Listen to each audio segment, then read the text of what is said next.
Alright, stop. Okay, good evening, ladies and gentlemen. Welcome to the show. Those of you who have been to the show before, give me a cheer. If you've not been before, give me a cheer. If you're going for the mysterious third option, give me a cheer. Surprising. No. Yes, well, good evening, those of you who have not been before, and indeed those who have who might need reacquainted with our format. I'll introduce the show. My name is Chris Tavener. I am a member of the CSZ Improv Troupe based here in Manchester. Tonight's show is an improvised comedy show. Ooh. That's it.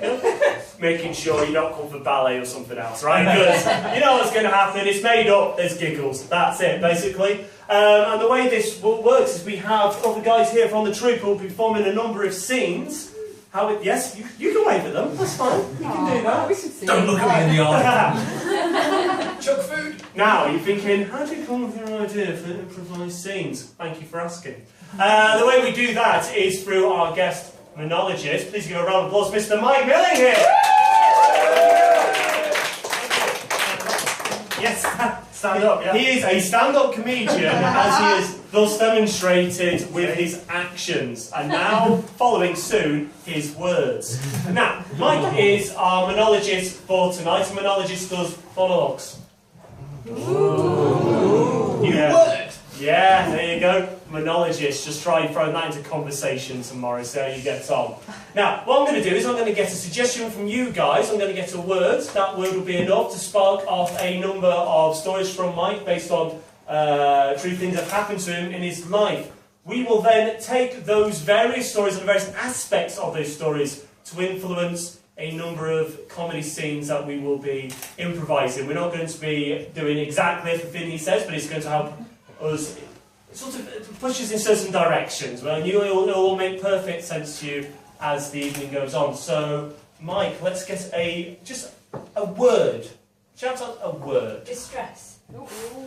Straight away. So, Mike, distress.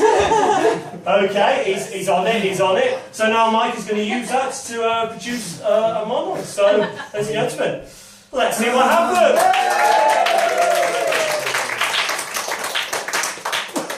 Really? Distress?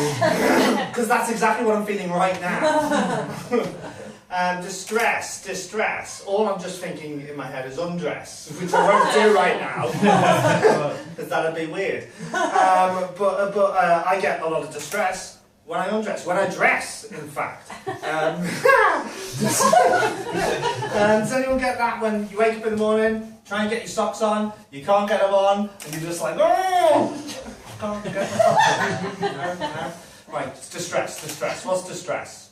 What is distress? What is distress? A feeling of panic.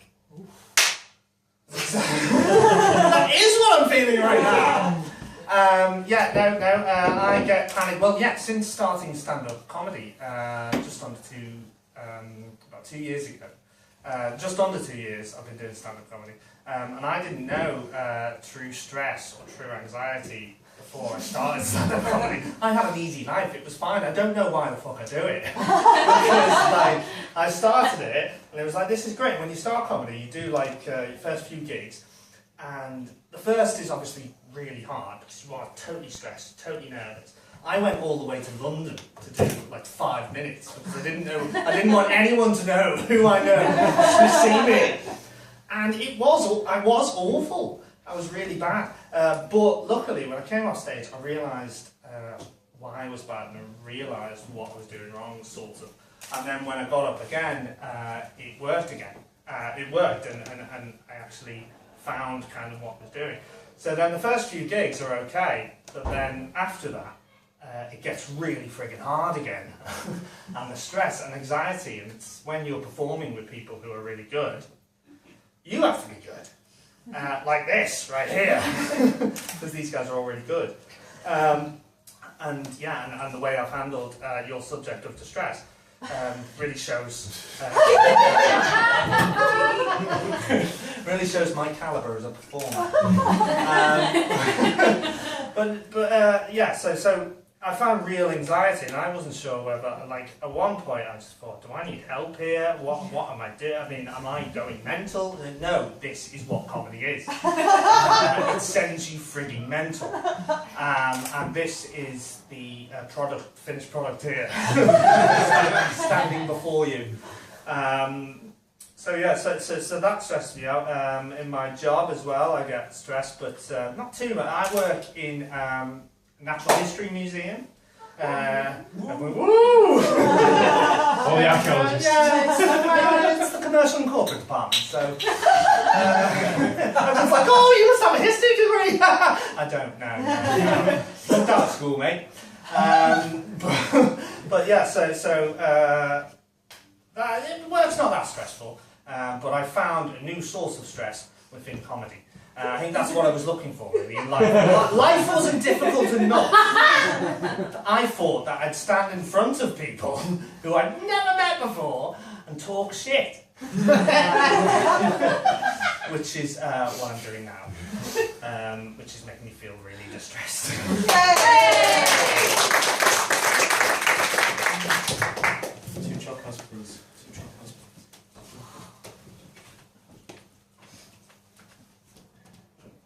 2 chalk ice, please. Chalk ice. 2 chalk ice, please. Yes, please. Thank you. Please, thank you. We do whips.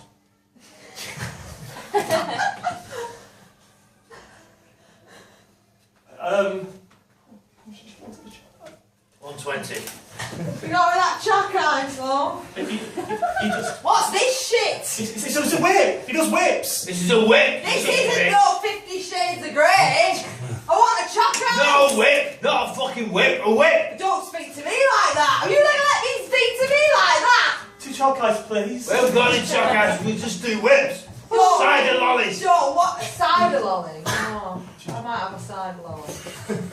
2 cider lollies, please. This fucking whip now! Side me on I'm van. still not happy. You still didn't get me what I wanted, and you said you'd get me what I wanted. 120. So I've got £20 no. Is Oh, what a knob. Side me on van again. No one's gonna. Oh.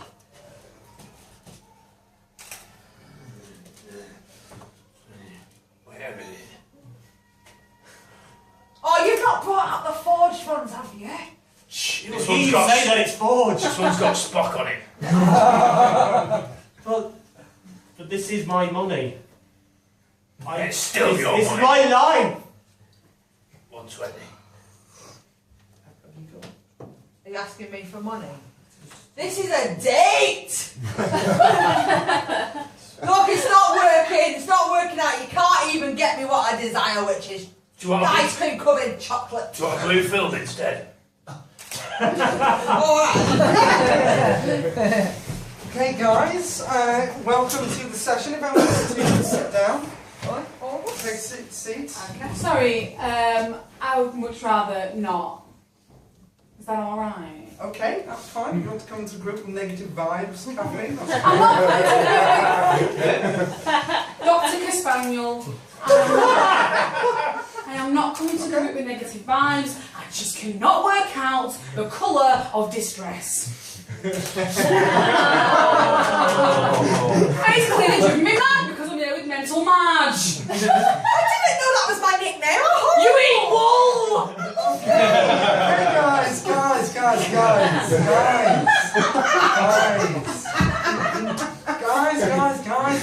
Dr. Caspaniel, can you just elaborate on guys?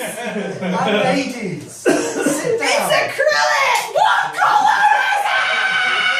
It doesn't matter what colour the dress is! It's not even a very good dress! Now sit down! Sorry, Dr. Caspaniel. But if you're right, I need a firm hand. You made him shout now. Shut up! Shut up! Eat this needle!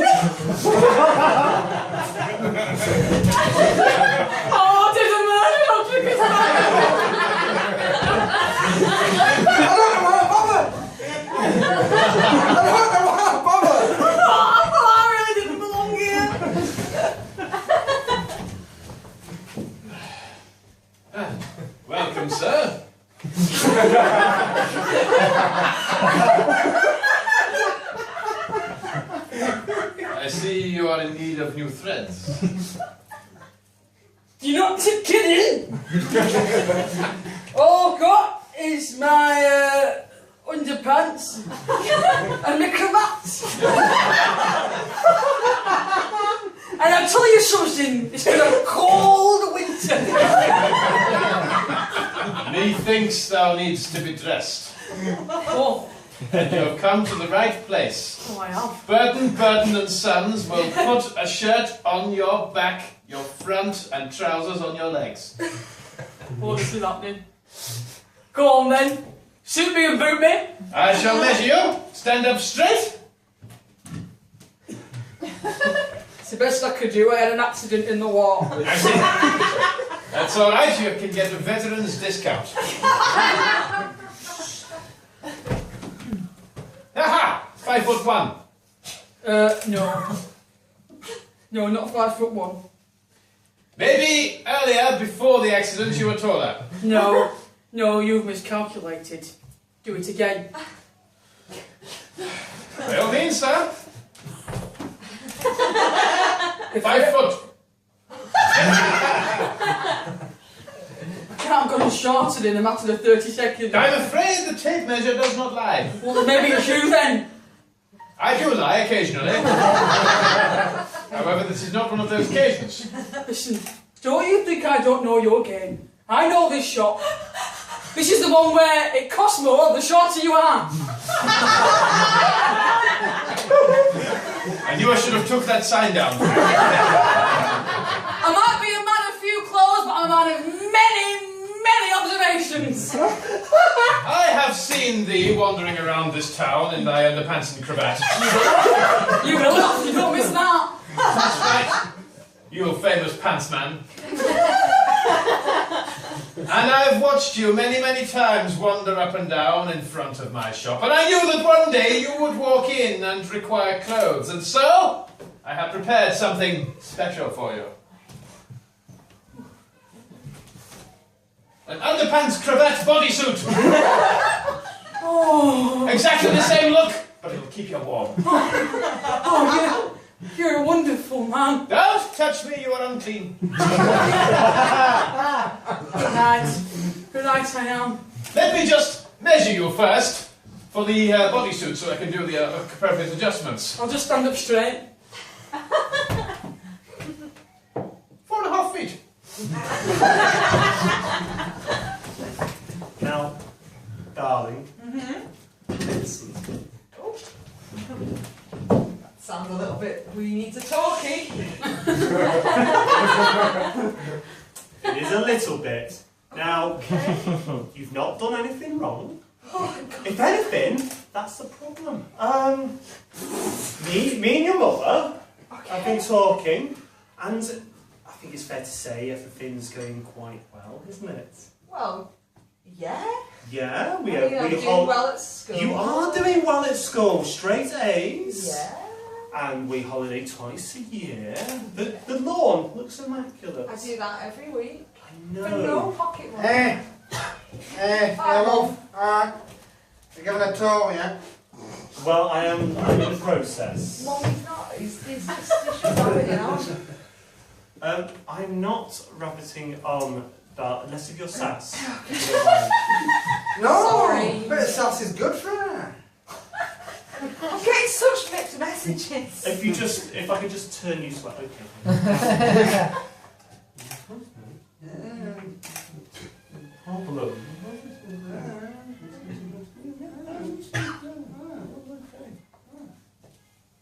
Okay.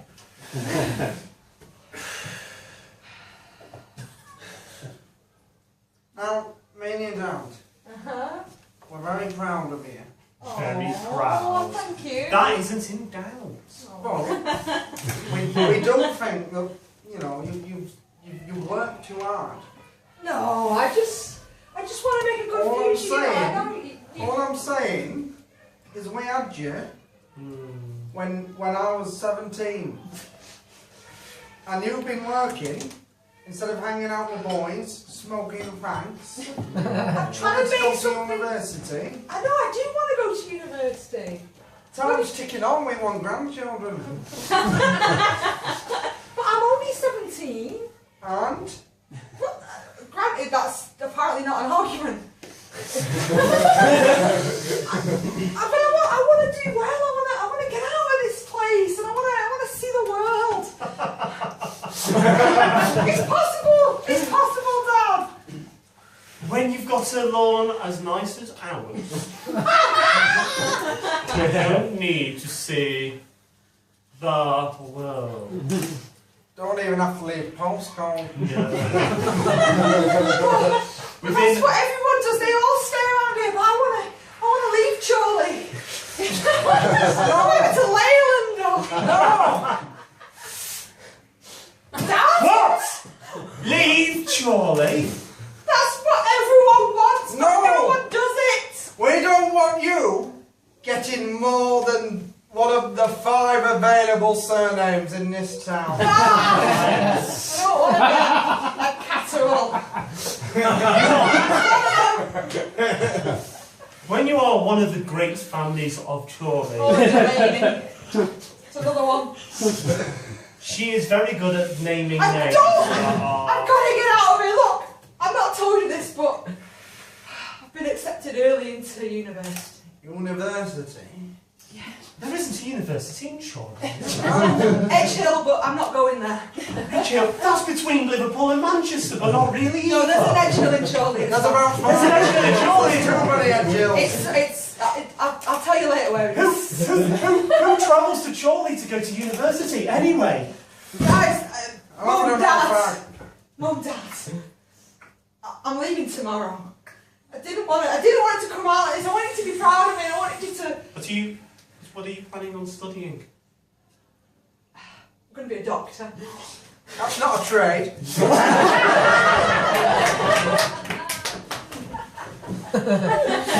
Gavin, come in. Come in.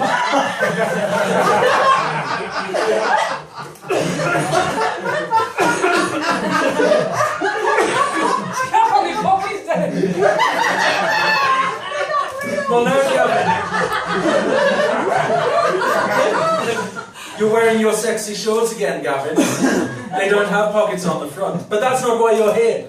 I want to talk about your sales figures. Oh, we've not been giving it away enough.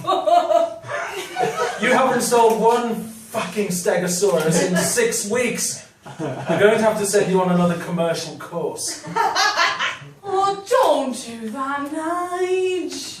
No one wants them. Gavin. You can't stroke them, it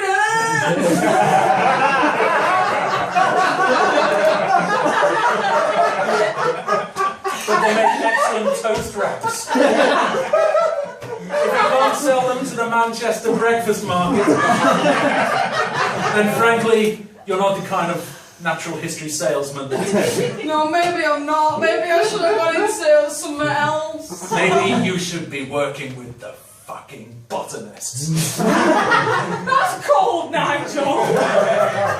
Well, those planty bastards think they own it all with their miracle grow and their watering cans. They can piss right off. Dinosaur bones, that's the real money. Nigel, please, I'll reconsider. I'll shift a steg. I'll do it. I'll shift them all by the end of today. And the optional extras. Yeah, I'll shift them as well, the transferable tattoos. I'll shift them all. I want you to sell a Stegosaurus to the first person who walks in to my office, weirdly. But the first person who walks in through the back door. How long have you been in my cupboard?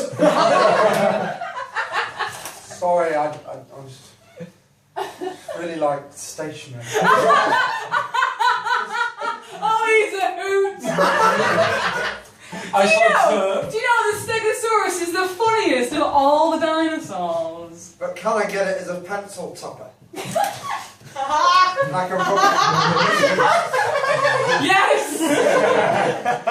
It's a bit heavy. Oh, well, Hopefully I can write with it. you might have to dip it in ink. Dip the Stegosaurus in ink. Well, it's your steg now. You do what you want. Just give us £5. Oh no, I don't want that. What do you mean? I could have made it more perfect. Well, maybe. Look, it's even nicer. I'll show you how it's done. Hey, son! Are you sick of your toast going everywhere in the morning? Get a Stegosaurus! You're right, that's the problem. It is.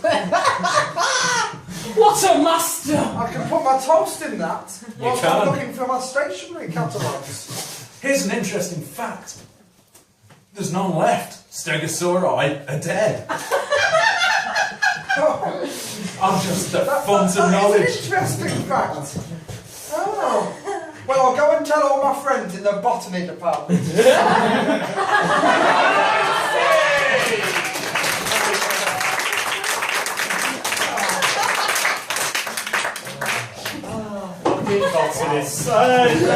So we are. That's what we do. Let's do it again. Big round of applause again for Mr. Mike.